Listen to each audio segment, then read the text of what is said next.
The unity of the Church does not depend on the will of the members of the Church. It depends on God, as John 23 can say in a magisterium, in one by one in a document of the magisterium, that unity must be sought and achieved, for which Jesus Christ addressed his ardent prayers to the Heavenly Father, that is, denied. Therefore, the power of Christ as pontiff is attacking the essence of the Church.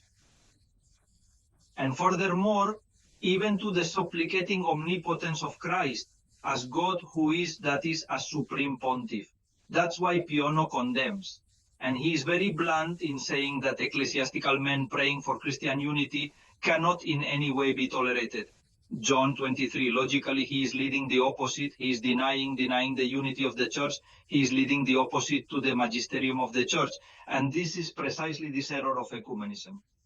This error of communism, which is one of the main errors and heresies of the Vatican, secondly, is the one that we are going to see repeated in all the successors of John 23. Monsignor Roncalli leads us, he goes against all the popes.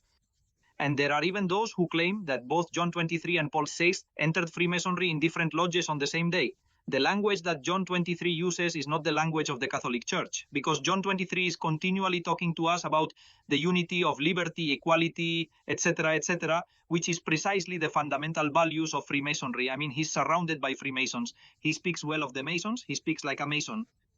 And he is praised by the Masons when he dies, because a white man and in a bottle, John Paul II did not attack liberation theology effectively. On the contrary, what happens is that he was trying to deceive conservatives by condemning liberation ideology in some way or some processes of liberation theology, while he was precisely rewarding those who had promoted liberation ideology.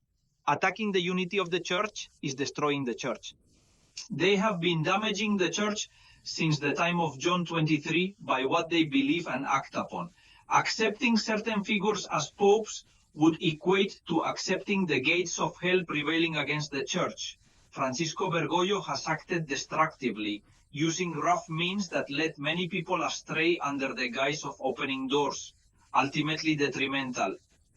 John 23 is considered an enemy of the Church for deceptively presenting a guise of goodwill, all the while aiming to cause division and harm the Church from within.